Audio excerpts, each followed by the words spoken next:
তাজমহল একটাই হয়। তাজমহল কয়টা হয়?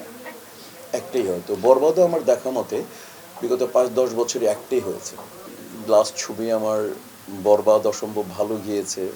তারপর এই তো সব মিলিয়ে আমি বলবো এখন যে ছবি করতেছি এগুলো খুব মোটামুটি ভালো গল্পের। তো সব মিলিয়ে আলহামদুলিল্লাহ আমি আগেই বলেছি যে আমি সর্বাবস্থায় আলহামদুলিল্লাহ বলতে চাই। আমার যা হয়েছে ইনাফ। এটা আমি ঠিক বলতে পারি না তো ভাইয়া, কারণ মানে তাজমহল একটাই হয়। তাজমহল কয়টা হয়?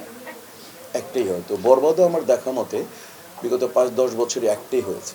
তো তাজমহল বারবার বানানো যায় না, বরবাদও বারবার বানানো যাবে না। এক, দ্বিতীয় কথা হচ্ছে যে বাস এক্সপেকটেশন রাখি আমরা যে আমরা যেগুলো তৈরি হচ্ছে এগুলো যাতে বরবাদকে ছাড়িয়ে যায়। কারণ রেকর্ড হয় রেকর্ড ভাঙার জন্য।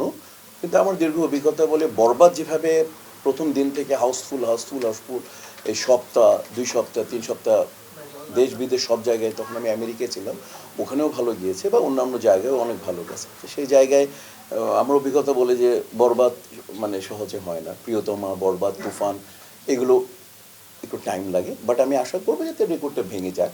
আপনারাও আশা করবেন।